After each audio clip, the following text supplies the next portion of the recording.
Case थिला Jagpal Singh versus state of Punjab माननीय supreme court यह मानी जे सब केस को एका भली भाव में देखा ठीक नुहे। यही राय रे कोर्ट यह कही जे किसी विशेष परिस्थिति रे रेगुलाराइजेशन बा नियम अनुसार मान्यता पाई अनुमति दिया जाय पारे। ओपीएलई एक्ट धारा 7 रे किसी योग्य दखलकारी केस रे सेटलमेंट पाई व्यवस्था रही। जय जगन्नाथ। सरकारी जमी उपरे दखल करथिबा लोकंग नाम रे सेटलमेंट बा जमी बंदोबस्त किबा पट्टा होई परिबो कि?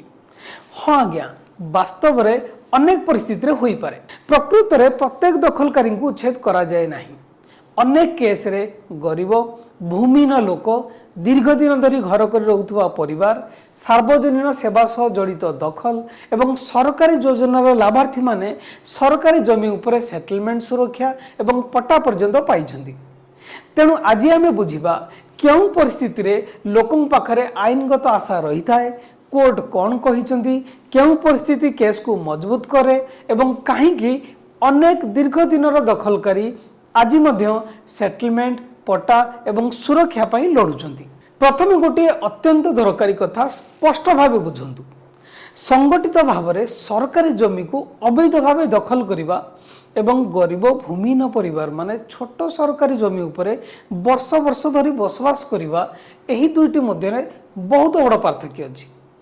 कोर्ट जमी माफिया व्यावसायिक दखलकारी किंबा सार्वजनिक जमी दखल विरोध में कठोर हो पारती, किंतु कोर्ट एवं सरकार ओडिशार सामाजिक वास्तवता को मध्य बुझंती।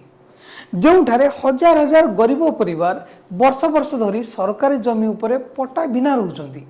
ओडिशार अनेक गाँ एवं सहर अंचल रे परिवार माने 30 बा ताठारु अधिक वर्ष धरी सरकारी जमी उपरे रहउचंती। घर होईची, विद्युत संयोग होईची, राशन कार्ड और वोटर कार्ड होईची, पिला माने सेठारे बड़ होईचंती, किंतु सरकारी पट्टा किंबा सेटलमेंट आज पर्यंत होई नाही। ए वास्तवता को अणदेखा करिहबो नाही। सेथिपाई अनेक लोक गोटिए कथा बुझिबा दरकार। ओडिशा आईन रे किछि परिस्थिति रे योग्य दखलकारी पक्ष रे सेटलमेंट रो व्यवस्था रही। एही विषय रे प्रमुख आईन हेउची Odisha prevention of land encroachment act 1972 जहा को साधारणतः ओपीएलई एक्ट कहा जाए एवं Odisha government land settlement act 1962 जहा को ओजीएलएस एक्ट कहा जाए। अनेक लोक ओपीएलई केस सुनले भयभीत हो जाती, किंतु अत्यंत कम लोक ओपीएलई एक्ट धारा 7 वास्तव अर्थ को बुझती। ओपीएलई एक्ट धारा 7 रे किछि योग्य दखलकारी केस रे सेटलमेंट पाई व्यवस्था रही, किंतु सेटलमेंट केबे आपे आपे हुए नाही। सफलता निर्भर करे जमीर प्रकार, सरकारी नीति, दखल समय, शांतिपूर्ण बसवास पाई व्यवहार, भूमिहीन स्थिति, स्थानीय तदंत, मानविक दिग एवं से जमी सार्वजनिक प्रयोजन पाई दरकार कि नुहे। एबे आसंतु जानिबा गोटे अत्यंत दरकारी सुप्रीम कोर्ट को गोटे गुरुत्वपूर्ण राय विषय। केस थिला Jagpal Singh versus state of Punjab. यही राय रे माननीय सुप्रीम कोर्ट मुख्यतः गाँव साधारण व्यवहार जमी एवं अन्य सार्वजनिक जमी उपरे दखल करथिबा जमी माफिया, राजनेता, प्रभावशाली एवं शक्तिशाली अवैध जबरदखलकारी विरोध में कठोर मत देइथिले। कोर्ट कही सरकार सार्वजनिक संपत्ति को जमी माफिया एवं प्रभावशाली जबरदखलकारी मानक ठारू सुरक्षा करंतु, किंतु एही रायर गोटे अत्यंत गुरुत्वपूर्ण अंश को अनेक लोक अणदेखा कर देइथांती। एही राय रे कोर्ट यह कही जे किछि विशेष परिस्थिति रे रेगुलाराइजेशन बा नियम अनुसार मान्यता पाई अनुमति दिया जाय पारे।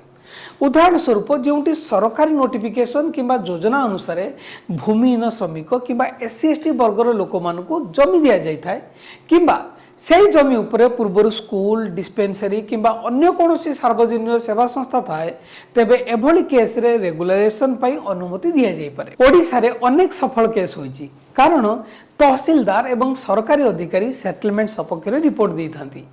स्थानीय तदंत दखल को समर्थन करे, भूमिहीन स्थिति प्रमाणित हुए, जमी तुरंत सरकारी प्रयोजन पाई दरकार न थाए एवं सरकारी नीति सेटलमेंट किंबा पुनर्वास योजना को समर्थन करे। जदि आईन अनुसार प्रत्येक दखलकारी पाखरे कौनसी आशा न थांता, तेबे एभली सेटलमेंट एवं रेगुलाराइजेशन व्यवस्था केबे थांता नाही। एवं शेष रे लोक माने ओडिशार सरकारी जमी मामलार सबुठारु बड़ सत्य को बुझिबा दरकार। यही सब जमी दखल मामला केवल बहिर आईन देखी निष्पत्ति हुए नहीं, ବାସ୍ତବ ପରିସ୍ଥିତି, ସରକାରୀ ନୀତି, ସରକାରୀ ଅଧିକାରୀଙ୍କ ଆଚରଣ, ସ୍ଥାନୀୟ ତଦନ୍ତ ମଧ୍ୟ ଗୁରୁତ୍ୱପୂର୍ଣ୍ଣ। ସେଥିପାଇଁ ଅନେକ ଲୋକ ଯେଉଁମାନେ ଆରମ୍ଭରେ ସାଧାରଣ ଜବରଦଖଲକାରୀ ଭଳି ଦେଖାଯାଉଥିଲେ, ପରେ ସେମାନେ ସୁରକ୍ଷା, ପୁନର୍ବାସ ସୁବିଧା, ରେଗୁଲେସନ କିମ୍ବା ସେଟଲମେଣ୍ଟ ପାଇବାରେ ସଫଳ ହୋଇଛନ୍ତି।